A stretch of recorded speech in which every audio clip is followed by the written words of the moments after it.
Okay.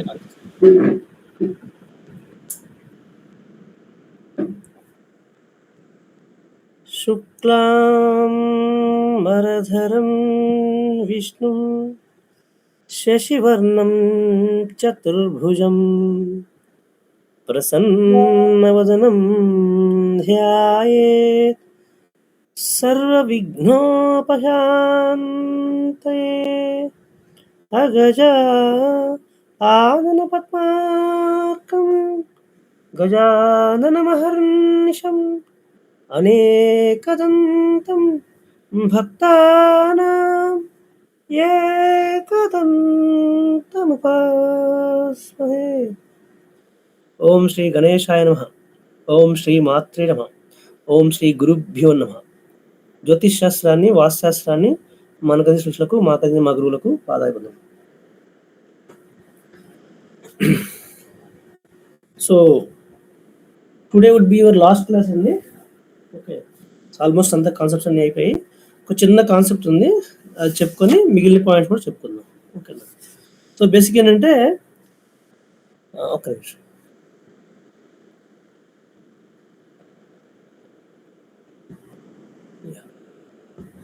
అష్టక వర్గం ఉపయోగించుకొని ముహూర్త బలాన్ని ఎలా చూడాలి అంటే, మీరు తీసుకున్న ముహూర్తము, ఎంచుకున్న ముహూర్తము బలమైందా కాదా, లేదా అష్టక వర్గ రీత్యా ఎన్ని పాయింట్స్ వస్తున్నాయి, ఎలా వస్తుంది అని మనం తెలుసుకోవాలి.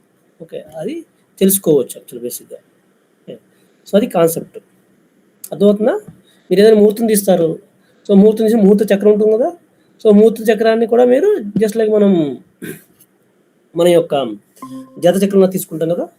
సో ఇప్పుడు ఆ ముహూర్తం, మీరు పెట్టుకున్న ముహూర్తం ఎంత బలమైంది సో చెక్ చేసుకోవడానికి అష్టక వర్గులు ప్రొసీజర్ ఇచ్చారు మనకి. ఓకే, సో దాని ద్వారా ఇప్పుడు మనం తెలుసుకుంటాం. అర్థమైందండి? Okay sir. Yes sir. So దాని గురించి ఒక నేను ఎగ్జాంపుల్ జాతకం ముహూర్త చక్రం తీసుకున్నాను చూడండి. లగ్నం ఏమో వృశ్చిక లగ్నము, సో మిగతా గ్రహ పొజిషన్. ఓకే, సో ఇప్పుడు మనం ఎలా చూడాలి, ఏం చూడాలి యాక్చువల్గా? వెరీ సింపుల్, ఏం లేదు. సో ముహూర్త లగ్నం లేదా ముహూర్త బలం ఎంత ఉంది అంటే, ఫస్ట్ మనం ఏం చేయాలంటే వీ హ్యావ్ టు ఫైండ్ చంద్ర నక్షత్రం. చంద్రుడు ముహూర్త సమయంలో ఏ నక్షత్రం మీద ట్రాన్జిట్ అవుతుంది. ఓకే, సో బేసిక్గా అది కదా మన నక్షత్రం, మన ముహూర్త నక్షత్రం కదా. సో ఇండైరెక్ట్గా అంటే ముహూర్త నక్షత్రం మనం చూడాలి. ఓకే, సో ముహూర్త నక్షత్రం చూసి ఆ నక్షత్రం యొక్క అధిపతి ఎవరు చూడాలి. ఓకే, అది second step. Okay, first you have to find out muhurta nakshatra, then you have to find out the lord of the nakshatra. Okay, so ఎవరు లార్డ్ అయితే ఆ లార్డ్ యొక్క భిన్నాష్టకులు మనం వేసుకోవాలి. ఓకే, ఈ చక్రానికి తీసుకున్న ముహూర్త చక్రానికి ముహూర్త నక్షత్రానికి ఎవరు లార్డ్ అయితే ఆ లార్డ్ యొక్క భిన్నాష్టకులు వేసుకోవాలి. ఓకే, వేసుకున్నాక ఆ భిన్నాష్టక వర్గులో ఆ లార్డు ఉన్న రాశికి ఎన్ని పాయింట్లు చూడాలి. ఓకే, అది నెక్స్ట్ స్టెప్. సో దాన్ని బట్టి ముహూర్తం బలంగా ఉందలా చూడాలి. సో ఫస్ట్ అయితే ఇది వేసుకోండి చక్రం.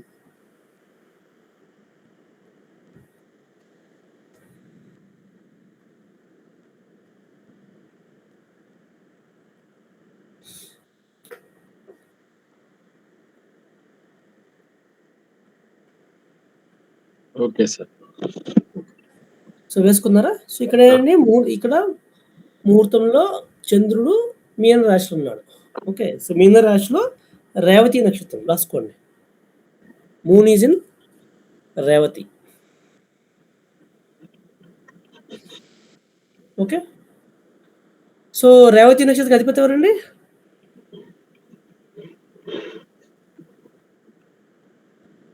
మర్చిపోయారా? బుధుడు. ఓకే, నక్షత్రం అధిపతి బుధుడు. ఓకే, ఆశ్లేష, జ్యేష్ఠ, రేవతి మూడింటికి బుధుడు అధిపతి. ఓకే, సో ఇప్పుడు బుధుడు యొక్క భిన్నాసం వెయ్యాలి మీరు. ఓకే, సో వెయ్యండి.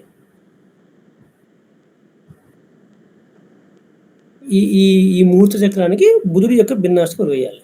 వేయండి. గుర్తుంది కదా బుధుడి యొక్క భిన్నాష్టకం ఎలాగేయాలో? పాయింట్స్ అన్ని గుర్తున్నాయా? బుధ భిన్నాష్టక వరకు పాయింట్స్. Yes sir. యా వేయండి.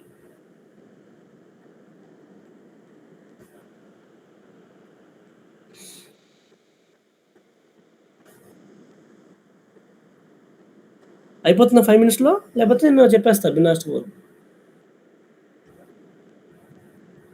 ఒక్కసారి చెప్పండి సార్ మీరు. ఓకే సరే, మీరు భిన్నాష్టక వరకు డైరెక్ట్గా వేసేసుకోండి, నేను చెప్తాను. ఓకే, సో బుధ భిన్నాష్టక వరకు ఇదిగోండి ఇది.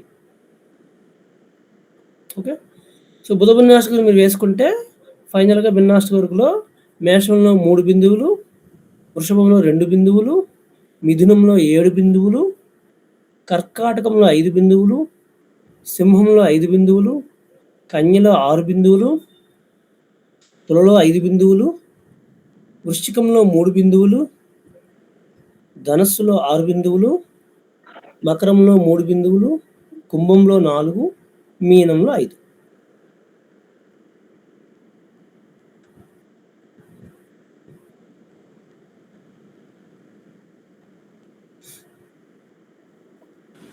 మాకు ఈ భిన్నాష్టక వరకు 10 నిమిషాలు పడుతుంది సార్.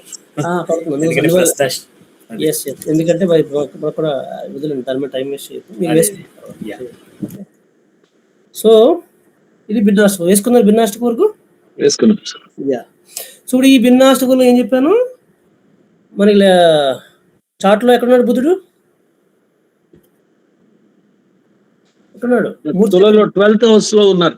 తులలో ఉన్నారు సార్. 12th house మనకు సంబంధం లేదు, ఏ రాశిలో కావాలి. తులాలో ఉన్నారు సార్. తులారాశిలో. సో తులారాశిలో ఎన్ని బిందువులు వచ్చాయండి ఇక్కడ? 5 వచ్చినాయి సార్. 5. సో మనము లాస్ట్లో చెప్పేటప్పుడు ఒక రాశి బలంగా ఉంది అష్టక వర్గ ప్రకారం, లేదా ఒక భావం బలంగా ఉంది అష్టక ప్రకారం అంటే మినిమం ఎన్ని పాయింట్లు అని చెప్పాను? మినిమం ఎన్ని బిందువులు ఉండాలి భిన్నాష్టక వర్గంలో? మర్చిపోయారా? 4 బిందువులు. 4 బిందువులు కనీసం ఉండాలి సార్. సో 4 బిందువులు 4 కంటే ఎక్కువ ఉంటే బలం. ఇక్కడ మనకి ఎన్ని ఉన్నాయి తులారాశిలో? 5 ఉన్నాయి సార్. సో 5 4 కన్నా ఎక్కువే ఉన్నాయి. సో కాబట్టి తీసుకున్న ముహూర్తం అనేది బలంగా ఉంది. ఓకే, సో ఈ విధంగా మనం డిసైడ్ చేయాలి. సో రాసుకోండి, స్టెప్స్ రాసుకోండి. Okay, first you have to find out moons నక్షత్ర. ఓకే, మీరు తీసుకున్నటువంటి ముహూర్త చక్రంలోని చంద్ర నక్షత్రం తీసుకోవాలి. అదే ఇండైరెక్ట్గా అదే ముహూర్త నక్షత్రం. ఓకే ఓకే, సెకండ్ పాయింట్ ఏంటి, ఫైండ్ అవుట్ ది నక్షత్ర లార్డ్. ఓకే, తీసుకున్న ముహూర్త నక్షత్రం యొక్క నక్షత్రాధిపతి ఎవరో చూడాలి. ఓకే, ఆయన పేరు రాసుకోవాలి. తర్వాత ఏం చేయాలి, ఫైండ్ అవుట్ ది భిన్నాష్టక వర్గు ఆఫ్ ది నక్షత్ర లార్డ్. అంటే ఇక్కడ మెర్క్యూరీ కాబట్టి సో బుధుని యొక్క భిన్నాష్టక వర్గు వేసుకోవాలి. ఓకే, అది third step. So fourth step ఏంటి, ఫైండ్ అవుట్ ద బిందూస్ ఆఫ్ ద రాశి వేర్ ద నక్షత్ర లార్డ్ ఈస్ పొజిటెడ్. అంటే ఈ బుధుడు ఉన్న రాశి ఏదైతే తీసుకోవాలో ఆ రాశిలో ఎన్ని బిందువులు ఉన్నాయి అనేది ఫైండ్ అవుట్ చేయాలి. ఓకే, బుధుడు స్థితి చెంది ఉన్న రాశిలో ఎన్ని బిందువులు ఉన్నాయో చూడాలన్నమాట. ఓకే, ఇఫ్ ద బిందూస్ are 5 and above then the ముహూర్త ఈ స్ట్రాంగ్.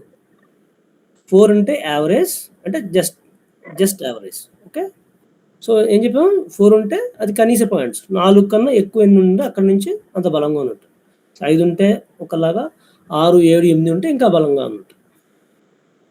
ఓకే, బట్ కనీసం ఆ ముహూర్తాన్ని మీరు అప్రూవ్ చేయాలంటే కనీసం 4 బిందువులు ఉండాలన్నమాట. ఓకే, సో 4 బిందువులు ఉన్నాయంటే యూ కెన్ కన్సిడర్ దట్ ముహూర్త. అంటే అష్టక వర్గ ప్రకారం ఆ ముహూర్త పర్వాలేదు. ఓకే, సో ఇంకా 5, 6, 7, 8 ఎలా ఉంటే అది బలమైన ముహూర్తం అని అర్థం. ఓకే, రాసుకోండి.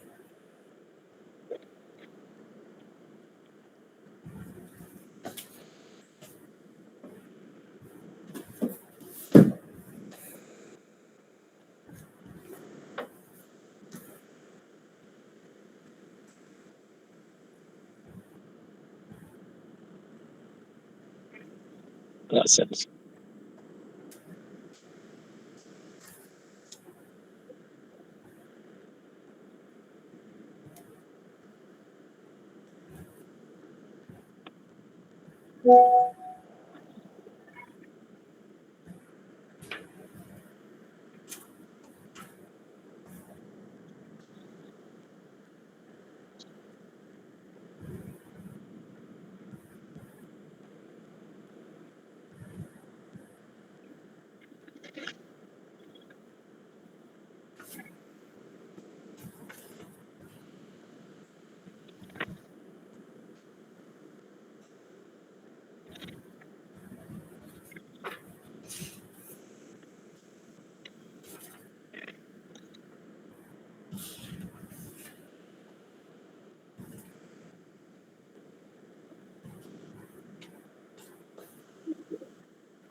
అయిపోయిందా?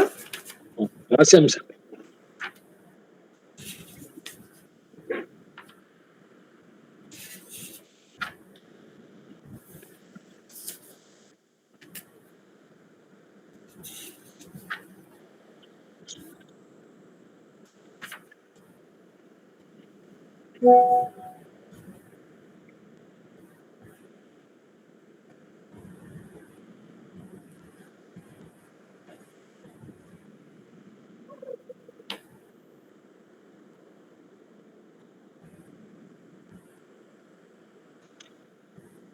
ఓకే.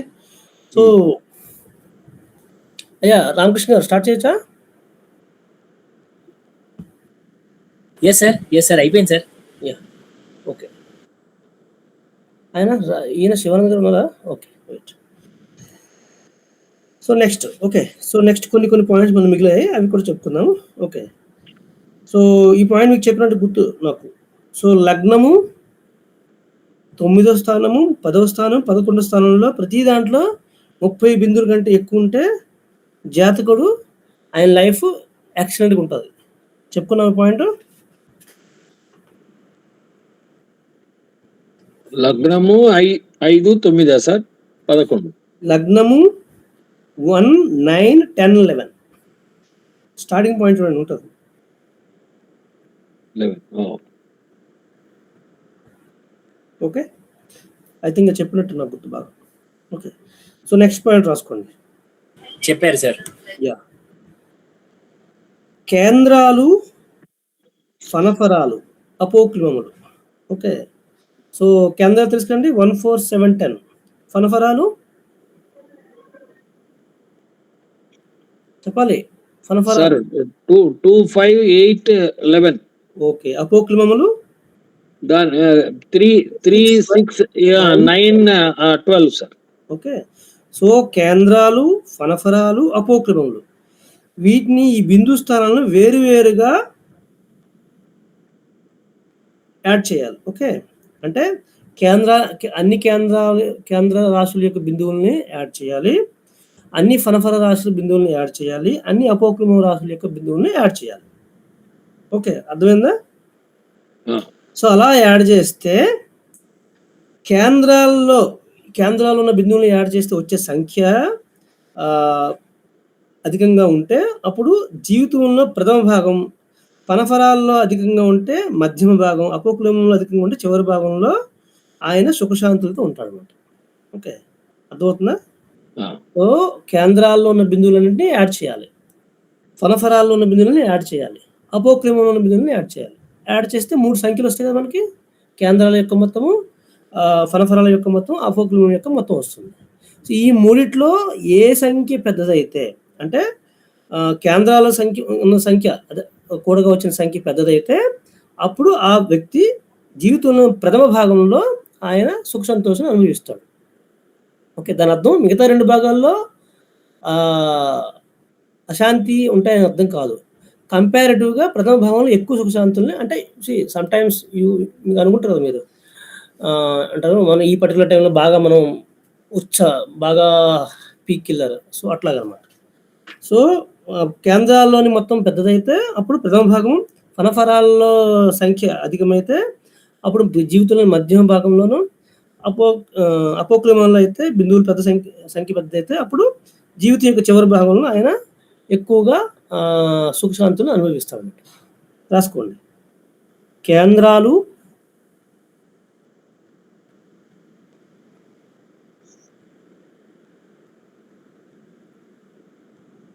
ఫనఫరాలు అపోక్లిమములు.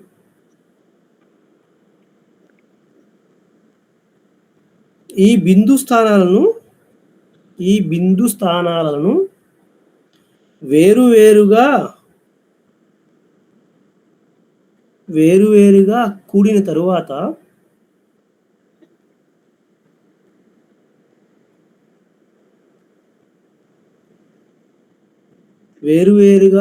తరువాత కేంద్రాలలో అధికమైన బిందువులు ఉంటే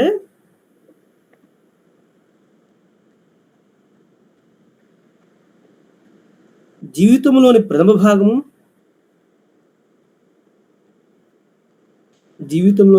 భాగం ఫనఫరాలలో అధిక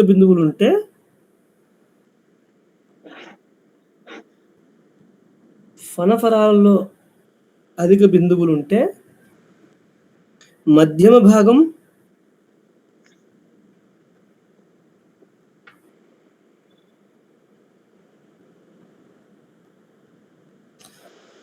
అపోక్లిమములో అధిక బిందువులుంటే జీవిత చివరి భాగం సుఖ సంతోషాలతో ఉంటుంది.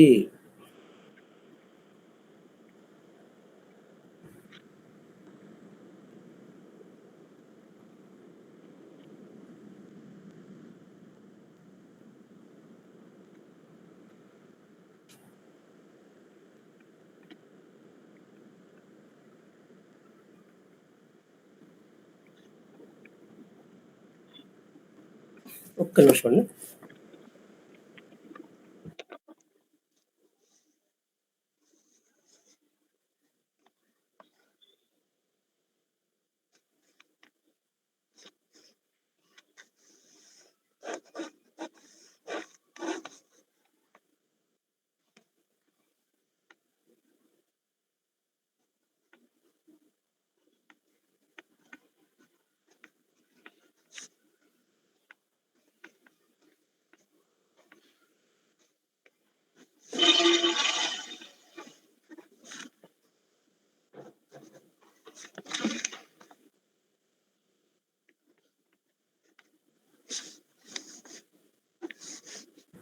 ఓకే అండి.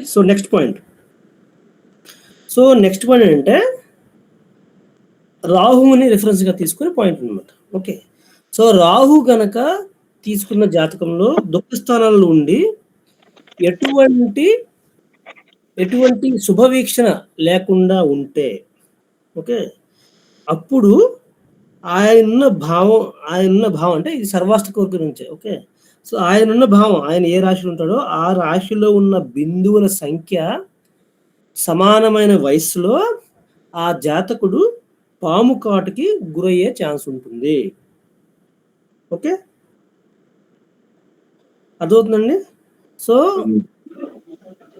దాంతోపాటు అదే టైంలో కోఇన్సిడెంట్గా రాహు కూడా అదే భావంలో ట్రాన్సిట్ కూడా ఉంటే అది ఇంకా స్ట్రాంగ్గా జరిగే అవకాశం ఉంటుంది. ఓకేనా, సో రాసుకోండి. రాహువు దుఃఖ స్థానాలలో ఉండి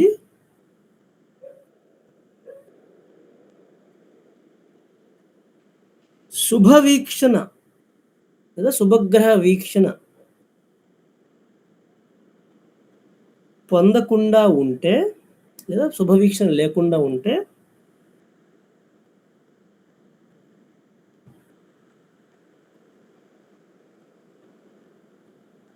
ఆ భావంలో ఉన్న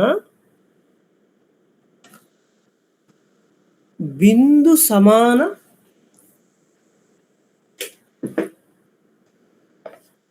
ఆ భావంలో ఉన్న బిందు సమాన వయస్సులో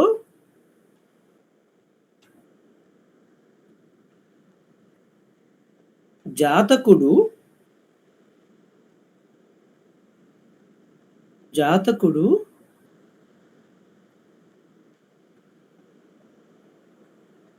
పాము కాటుకు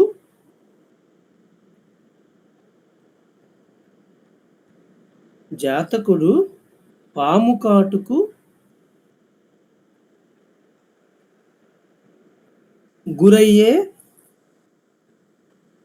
అవకాశం ఉంటుంది.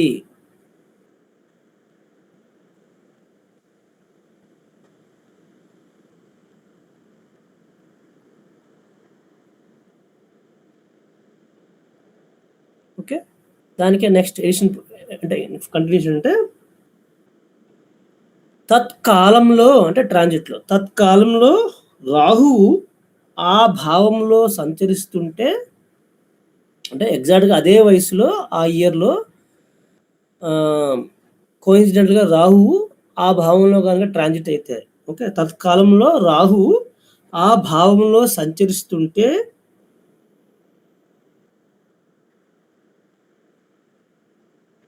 ఈ సంఘటన జరిగే అవకాశం ఎక్కువగా ఉంటుంది. అంటే should be more and more careful.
Okay అండి.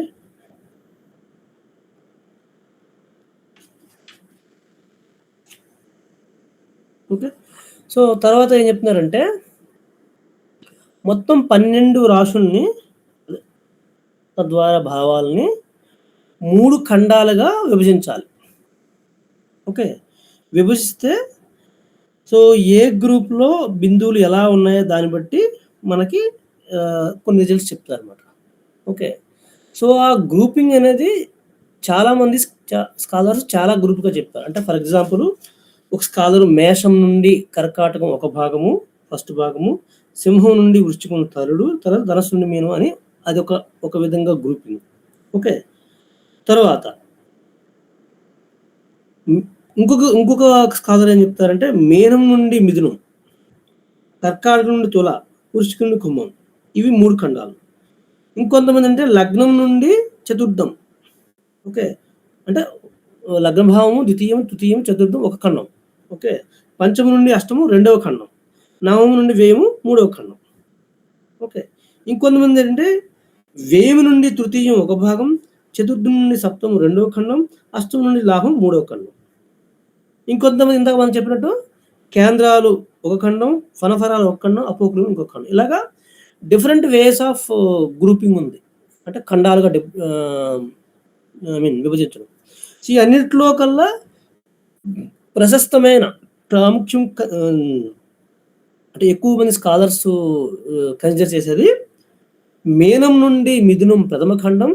ఓకే, మీనము మేషము వృషభము మిథునం ఒక ఖండము లేదా ప్రథమ ఖండం, కర్కాటకం నుండి తుల 2వ ఖండం. ఓకే, వృశ్చికం నుండి కుంభం 3వ ఖండం. ఈ టైప్ ఆఫ్ గ్రూపింగ్ అనేది ఎక్కువగా ఫాలో అవుతారు అన్నమాట. సో అది రాసుకోండి. Okay, so 12 రాశులని 3 ఖండాలుగా విభజించవలను.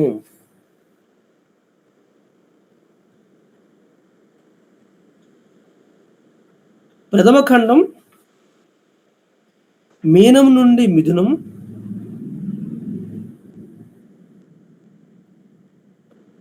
ద్వితీయ లేదా మధ్యమ ఖండం కర్కాటకం నుండి తుల,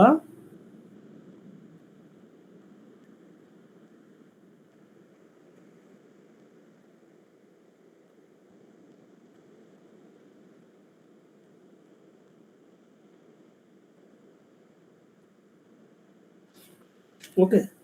తర్వాత తృతీయ ఖండం వృశ్చికం నుండి కుంభం.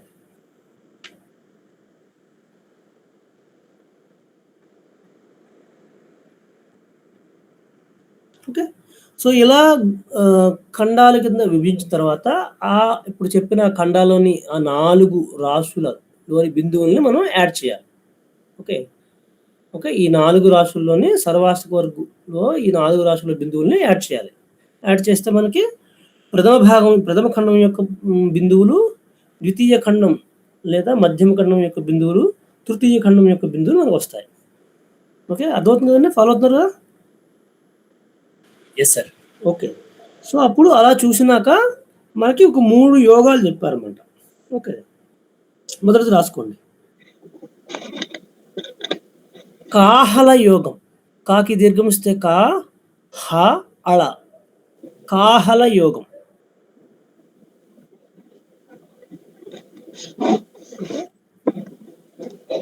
సో కాహల యోగం అంటే ఏంటంటే ద్వితీయ ఖండం కంటే తృతీయ ఖండం, తృతీయం ఖండే ప్రథమ ఖండం అధిక బిందువులు ఉంటే దాన్ని కాహల యోగం అంటారు. Okay. Okay. So Bindu's in third khanda is greater than dvitiya khanda, and bindus in first khanda is greater than tritiya khanda. Okay. Okay. 2 is less than 3, 3 is less than 1. So ఈ కండిషన్ ఉంటే ద్వితీయ ఖండం కంటే తృతీయము, తృతీయం కంటే ప్రథమంలో అధిక బిందువులు పొంది ఉంటే దానిని కాహల యోగం అంటారు.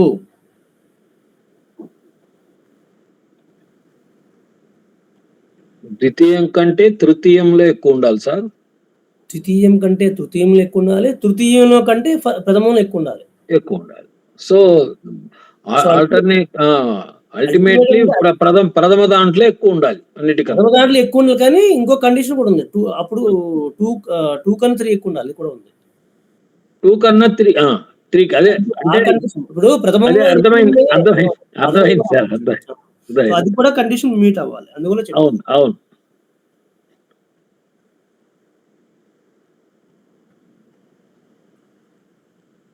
ఓకే. సో ఈ కాహల యొక్క ఫలితం ఏంటంటే సుఖము, అభివృద్ధి, సంతోష సంపదలు ఫలితాలు అన్నమాట. ఓకే. సో ఆయనకి ప్రథమ ఖండంలో సమయంలో వయస్సులో సుఖము, అభివృద్ధి, సంతోషాలు, సిరి సంపదలు అన్నీ కలుగుతాయి అన్నమాట.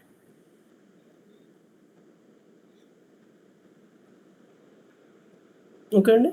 Second point. So second point అంటే మద్దల యోగం. మా దాకి దావతిస్తే ల మద్దల యోగం.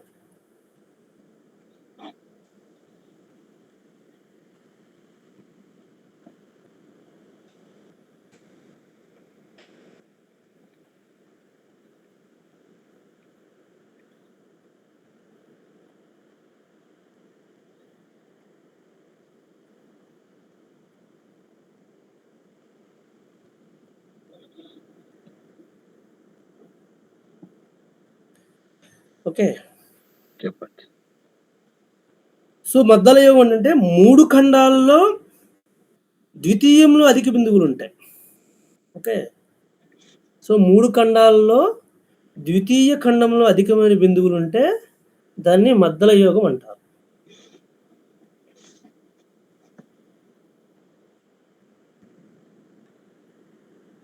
ఓకే.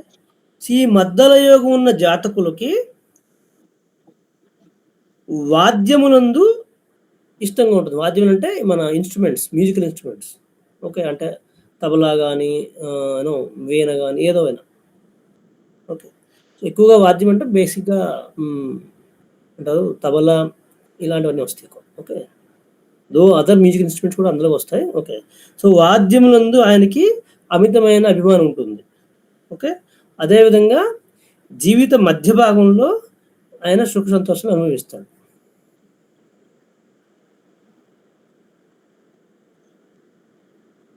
ఓకే. నెక్స్ట్ పాయింట్ రాశారా? నెక్స్ట్ పాయింట్ చెప్పాలా వద్దా? చెప్పండి సార్. నెక్స్ట్ పాయింట్ 3 ఖండాల్లో సమాన బిందువులు ఉంటాయి ఒకవేళ, అంటే వెరీ రేర్ కేసు ఉంటుంది. సో దాన్ని ఫస్ట్ హెడ్డింగ్ పెట్టండి, భేరి యోగం. భేరి, భాకి ఏతమిస్తే భే, రాకి గుడిస్తే రి, భేరి. భేరి యోగము లేదా సర్వాంగ యోగం అంటారు దీన్ని. ఓకే. భేరి యోగము లేక సర్వాంగ యోగం. సో 3 ఖండాల్లో సమానమైన బిందువులు ఉంటే దాన్ని భేరి యోగము లేదా సర్వాంగ యోగము అంటారు.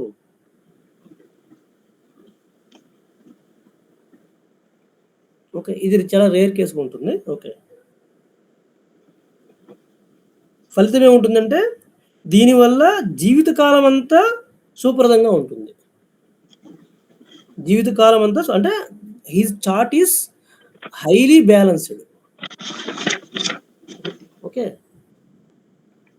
మీకు ముందే చెప్పాను కదా, ఒక దాంట్లో చాలా ఎక్కువ ఉంది కదా, తక్కువ ఉంటే అది that is not a like okay. కొన్ని కొన్ని భావాలు బాగా పైకి తీసుకెళ్తాయి, కొన్ని అంశాల్లో ఆయన చాలా వీక్ అయిపోతాడు. So that is not a balanced life. Okay. So ఇట్లాగా 3 ఖండాల్లో సమాన బిందువులు ఉంటే అది జీవితకాలం అంతా సుప్రదంగా గడిచిపోతుంది. ఓకే. రాసుకున్నారా? జీవితకాలం అంతా సుప్రదంగా సుఖ సంతోషాలతో ఉంటారు. Okay sir. సార్ కాహళ యోగంలో ప్రథమ భాగంలో బాగుంటుందా సార్? ఎస్. ఓకే. మద్దల యోగంలో మాత్రం ద్వితీయ భాగం. ద్వితీయ భాగం. ఇక్కడ మాత్రం మొత్తం ఫుల్. ఎస్. 3 అంటే 3 సమానం కదా. అదే కాబట్టి అంటే కాహల్లో కూడా 2 రకాల పాయింట్స్ చెప్పారు సార్. ఉంది వస్తుంది తొందరపడకండి. అంటే ఏంటంటే 2 అనేటువంటి greater than 3 and 1 should be greater than 2. 2 అనేది గ్రేటర్ దాన్ 3 కాదు, 2 అనేది less than 3. 3 is greater than 2 and 1 is greater than 3.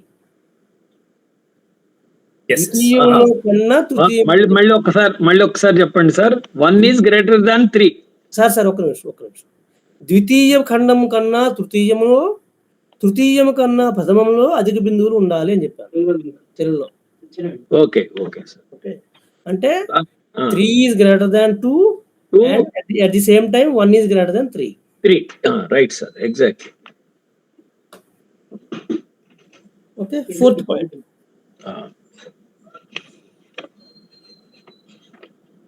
Point. ద్వితీయ ఖండంలో ఓకే ఫస్ట్ హెడ్డింగ్ పెట్టుకోండి, డమరుక యోగం.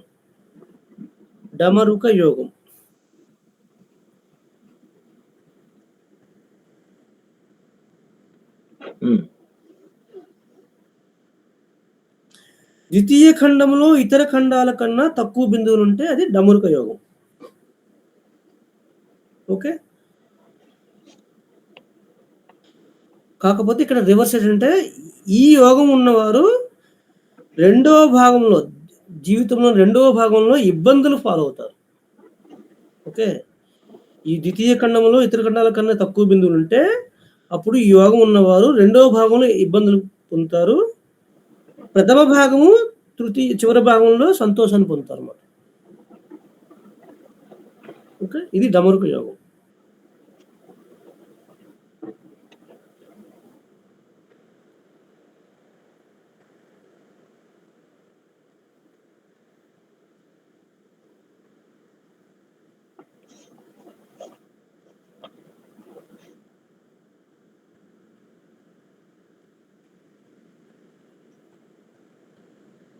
ఓకే అండి. తర్వాత 5వ పాయింట్ ఐరావత యోగం. ఐరావతం ఉంటుంది కదా, ఐరావతం ఇంద్రుని యొక్క వాహనం, ఐరావత యోగం. Okay sir. సో ఐరావత యోగం అంటే ప్రథమంలో అధిక బిందువులు ఉండాలి, తృతీయంలో అల్ప బిందువులు ఉండాలి. ప్రథమంలో అధిక బిందువులు, తృతీయంలో అల్ప బిందువులు ఉండాలి. సో అది ఐరావత యోగం.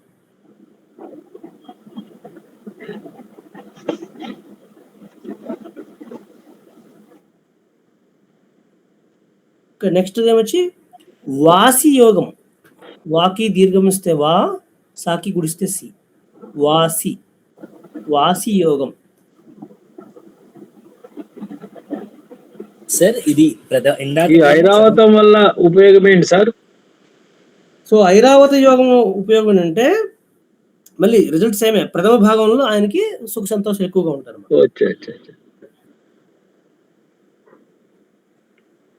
సార్ చెప్పండి. ఇది ప్రథమ భాగంలో అధిక బిందువులు, తృతీయ భాగంలో అల్ప బిందువులు.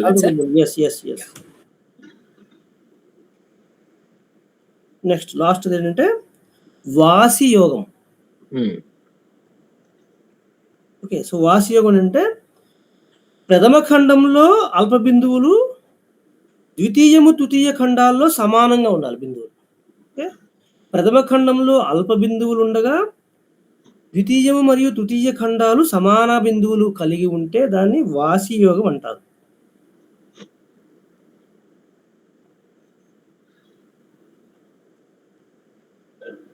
సో అటువంటి వ్యక్తులు, వాసి యోగం ఉన్న వ్యక్తులు జీవితంలోని ద్వితీయ తృతీయ ఖండాలలో, ఆ భాగాల్లో, ఆ వయసుల్లో ఎక్కువగా సుఖ సంతోషం అనుభవిస్తారు. అంటే వాళ్ళకి 2/3 of the life will be the best life.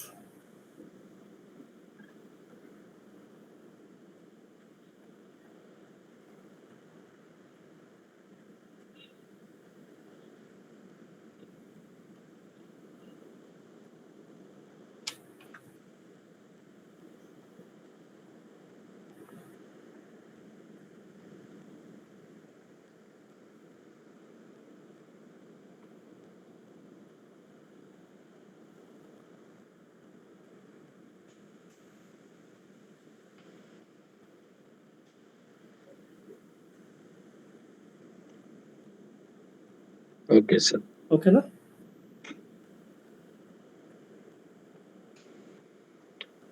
Okay, next point.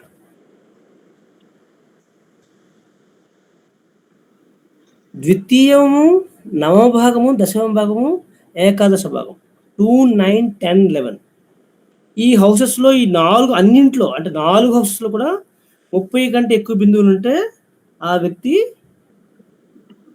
he will reach the top most political power, అంటే రాజు అవుతాడు. ఓకే, రాసుకోండి. Second house, 9th house, 10th house, 11th house, ద్వితీయ భావము, నవమ భావము, దశమ భావము, ఏకాదశ భావము అన్నింటిలో 30 లేదా అంతకంటే ఎక్కువ బిందువులు కలిగి ఉన్నచో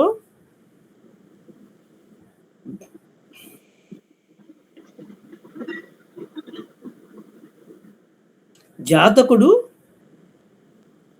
రాజు లేదా రాజు సమానుడు అగును.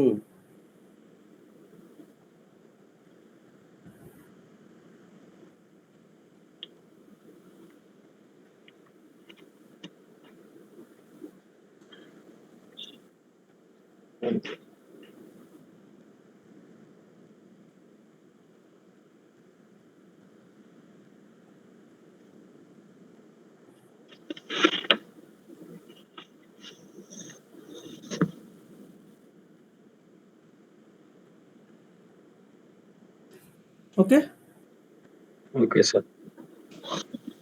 తరువాత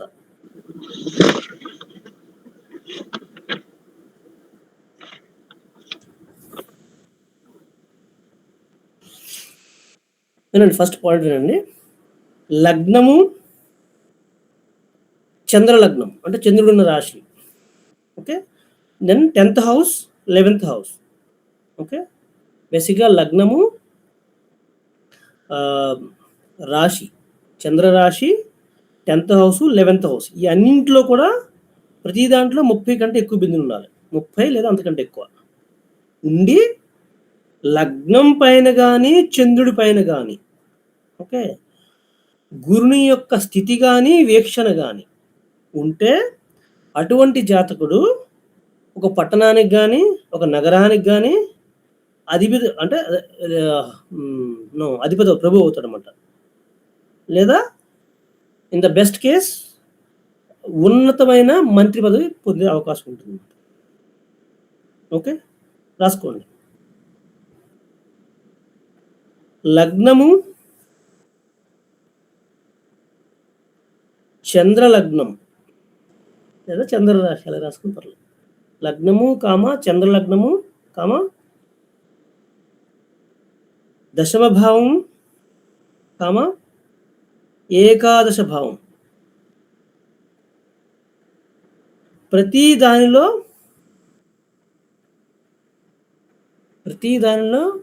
30 లేదా అంతకంటే ఎక్కువ బిందువులు ఉన్నచో లేదా ఉండగా 30 లేదా అంతకంటే ఎక్కువ బిందువులు ఉండగా లగ్నం పైన కానీ చంద్రునిపై కానీ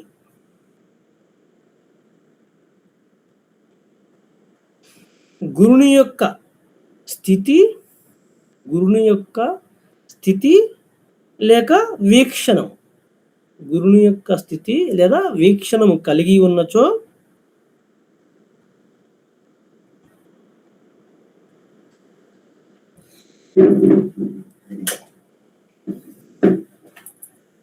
కలిగి ఉన్నచో జాతకుడు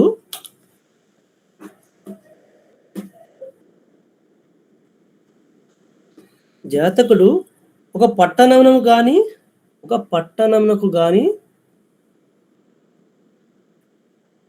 నగరమునకు గాని అధిపతి అగుట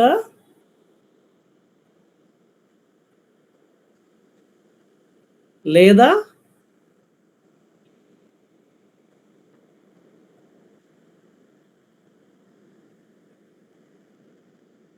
ఉన్నత శ్రేణికి చెందిన మంత్రివర్యుడు అవుట గాని అగును. ఉన్నత శ్రేణికి చెందిన మంత్రివర్యుడుగా గాని అగును.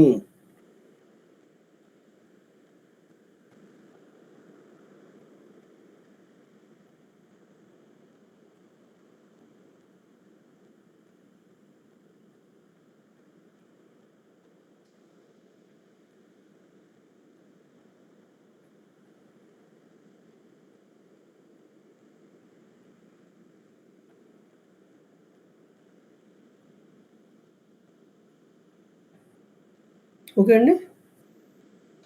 సో నెక్స్ట్ పాయింట్ ఏం చెప్తుందంటే moon should be in third house. Okay moon third house ఉండాలి. అటువంటి థర్డ్ హౌస్ లో 30 బిందువులు ఉండాలి. ఓకే ఉన్నప్పుడు ఆ రాశిని రవి గాని శని గాని ఓకే వీక్షిస్తే ఓకే ఇన్ఫాక్ట్ కొన్నిసార్లు రవి శని ఇద్దరు చేత వీక్షిస్తే అటువంటి జాతకుడు వాత సంబంధ రోగాలతో బాధపడతాడు అన్నమాట. ఓకే రాసుకోండి.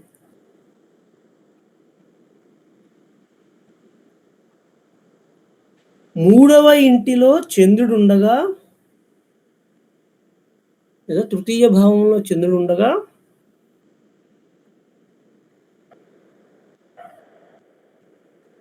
అందు 30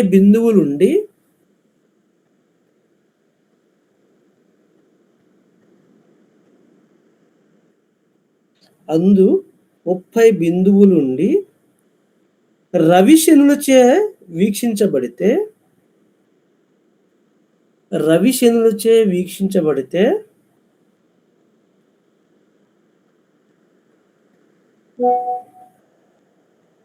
జాతకుడు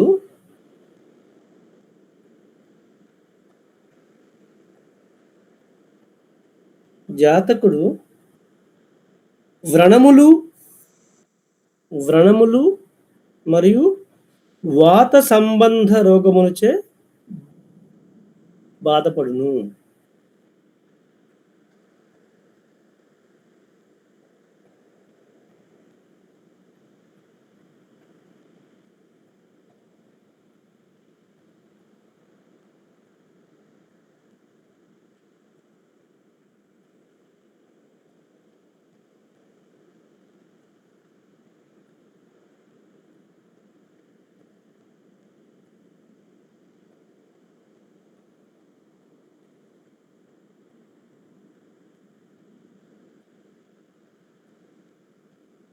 ఓకేనా, అర్థమైందా?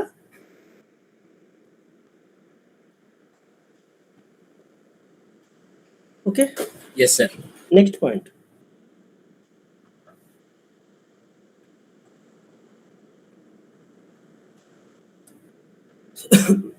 సో నెక్స్ట్ పాయింట్ ఏం చెప్తుందంటే చంద్రుడికి అస్తంగత్వం ఉండాలి. అంటే దట్ మీన్స్ ఇండైరెక్ట్గా అమావాస్య టైంలో. ఓకేనా?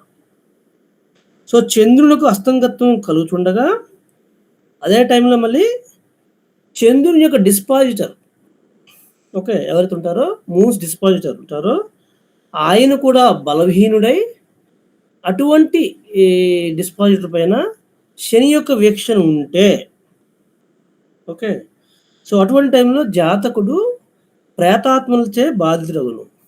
ఓకే, అదవుతుందా? సో చూడండి, ఫస్ట్ చంద్రుడు moon should be completely combust అవ్వాలి. అదేవిధంగా మూన్ ఉన్న రాష్ట్రాధిపతి ఎవరైతే ఉన్నారో ఆయన బలహీనుడు అయిపోవాలి. అటువంటి బలహీనుడి పైన శని యొక్క వీక్షణ ఉంటే అప్పుడు జాతకుడు ప్రేతాత్మల చేత బాధపడతాడు. ఓకే, రాసుకోండి. చంద్రునకు అస్తంగత్వము కలిగి, చంద్రునకు అస్తంగత్వం కలిగి, అస్తంగత్వం అంటే అమావాస్య, ఇంకా అమావాస్యకు అటు ఇటు, ఎందుకంటే 11 degrees వరకు ఉంటుంది కదా. సో కాబట్టి సో చంద్రునకు అస్తంగత్వం కలిగి చంద్ర రాశ్యాధిపతి బలహీనుడై, చంద్ర రాశ్యాధిపతి బలహీనుడై శనిచే వీక్షింపబడుచుండగా, శనిచే వీక్షింపబడుచుండగా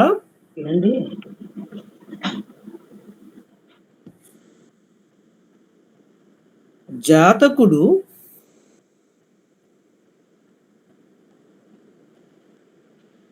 ప్రేతాత్మలచే బాధితుడగును.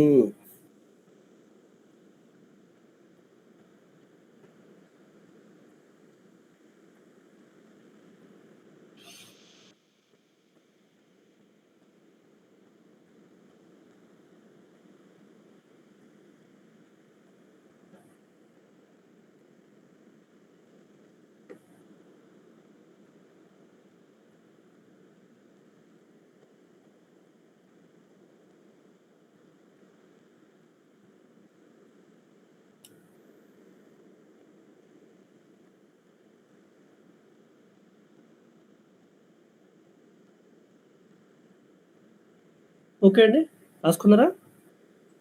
సార్ రాసుకున్నాం. Yeah, next point.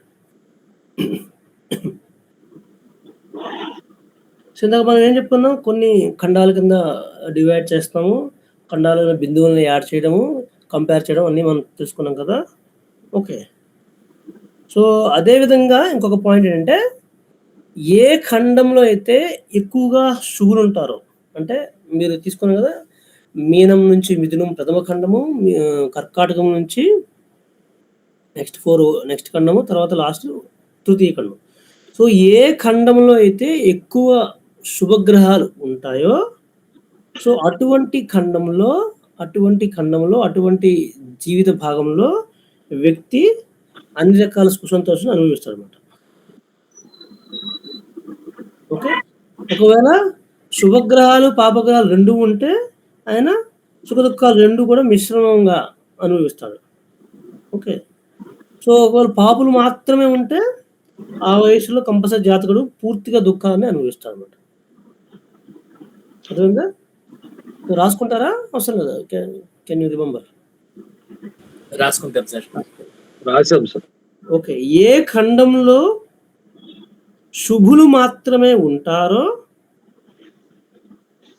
ఏ ఖండంలో శుభులు మాత్రమే, మిగతా ఖండాలు మనం నేను చెప్పట్లేదు, మీకు ఆల్రెడీ తెలుసు కాబట్టి.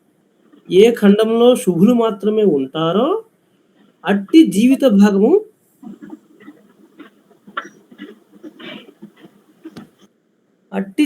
భాగము పూర్తిగా సుఖ సంతోషాలతో నిండి ఉంటుంది.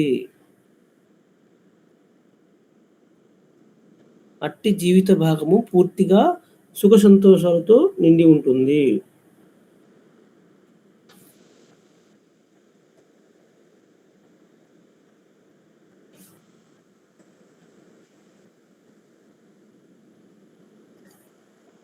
శుభులు పాపులు ఇరువురు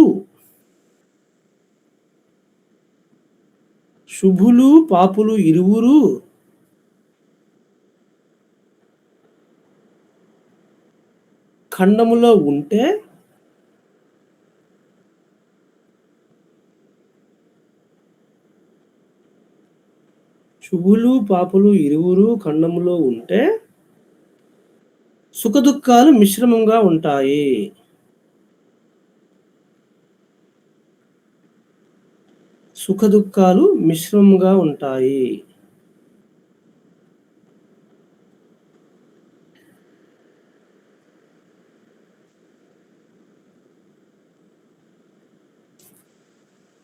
పాపులు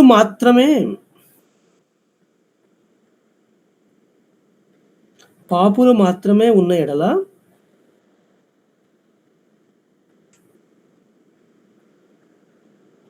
ఆ వయస్సులో జాతకుడు పూర్తిగా దుఃఖాన్ని మాత్రమే అనుభవించును.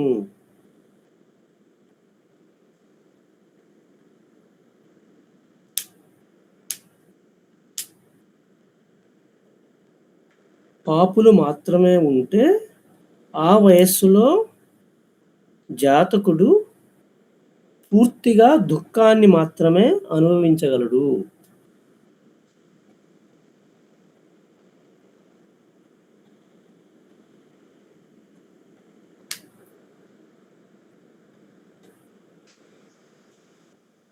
ఓకే అండి, అర్థమైందా point? Okay sir. Next last point. Okay, so last point అంటే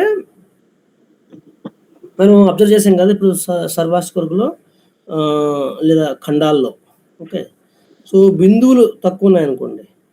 ఓకే, కొన్ని బిందువులు తక్కువ ఉన్నాయి కానీ ఆ రాశులని లేదా ఆ భావాలని శుభగ్రహాలు వీక్షించడం కానీ లేదా శుభగ్రహ స్థితి ఉంటే, అంటే మోర్ పవర్ ఈ స్థితి. ఓకే, సో ఆ రాశుల్లో శుభగ్రహాల స్థితి ఉంటే అప్పుడు ఆ తక్కువైన ఫలితాలు ఇంప్రూవ్ అవుతాయి అన్నమాట. ఓకే, ఒకవేళ భావంలో బిందువులు తక్కువ ఉన్న శుభగ్రహ స్థితి ఉంటే కొద్దిగా ఆ భావాలు ఇంప్రూవ్ అవుతాయి అన్నమాట. అదేవిధంగా బిందువులు ఎక్కువగా ఉన్నాయి, ఒకవేళ పాపగ్రహాలు ఉన్నాయి అనుకోండి అందువల్ల, అప్పుడు ఏమవుతుందంటే ఆ ఫలితాలు కొద్దిగా తగ్గిపోతాయి అన్నమాట. ఓకే, సేమ్ అదేవిధంగా ఖండాల్లో కూడా. ఓకే, ఖండాల్లో బిందువులు ఎక్కువ ఉన్నాయి, పాపగ్రహాలు ఎక్కువ ఉన్నాయి, అప్పుడు ఏమవుతుంది, ఫలితాలు తగ్గిపోతాయి అన్నమాట. అదేవిధంగా ఖండాల్లో బిందువులు తక్కువ ఉన్నాయి కానీ శుభగ్రహాలు ఉన్నాయి అనుకోండి, అప్పుడు కొద్దిగా ఇంప్రూవ్ అవుతాయి. ఓకే, అర్థమవుతుందా? ఆ ఇంప్రూవ్ అవడం అంటే సపోజ్ తక్కువ బిందువులు ఉన్నాయంటే ఎందుకు ఏం చెప్పాం మనం, ఎక్కువగా దుఃఖం వస్తుంది. సో అది కొంత కాంపన్సేట్ అవుతుంది అన్నమాట. ఓకే, సో రాసుకోండి. బిందువులు తక్కువ ఉన్నప్పుడు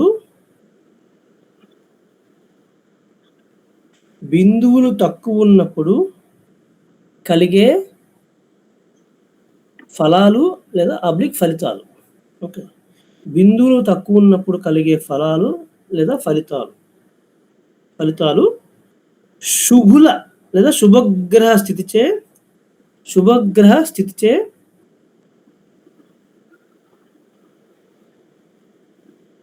సరిచేయబడతాయి.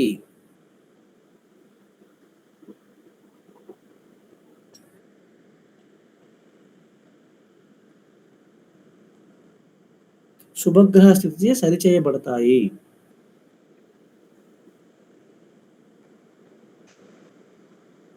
నెక్స్ట్ పాయింట్ అందులోనే హెచ్చు బిందువులు ఉండడం వల్ల కలిగే ఫలితాలు హెచ్చు బిందువులు ఉండడం వలన కలిగే ఫలితాలు హెచ్చు బిందువులు ఉండడం వల్ల కలిగే ఫలితాలు పాపగ్రహ స్థితిచే తగ్గించబడతాయి.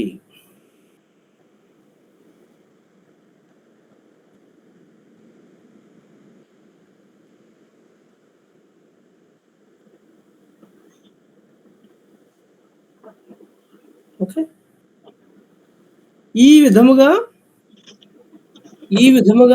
ఏదైనా ఖండంలో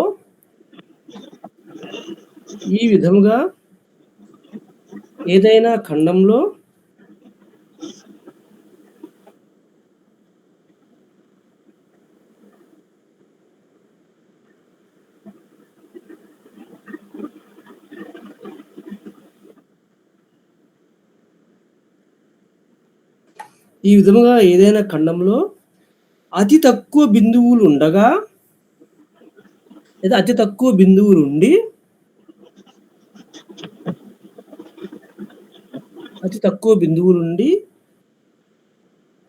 దానికి తోడు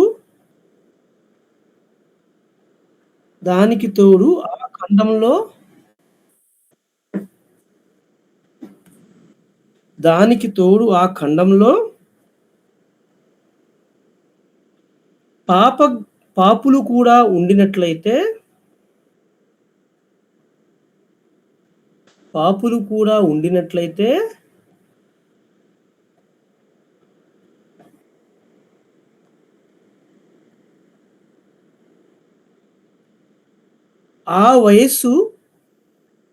జాతకునకు ఆ వయస్సు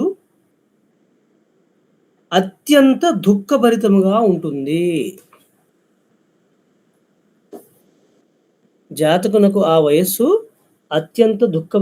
ఉంటుంది.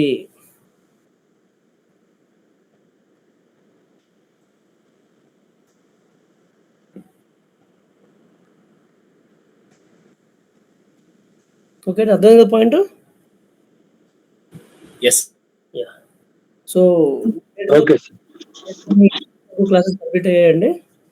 సో మీరు స్టార్ట్ చేయాలి, రివిజన్ చేయాలి. ఏమైనా డౌట్స్ ఉంటే మీరు నాకు పింక్ చేయండి, నేను ఈవినింగ్ మీకు ఆన్సర్ చేస్తాను. Okay okay sir. Yes. So next week I am preoccupied with our faculty program.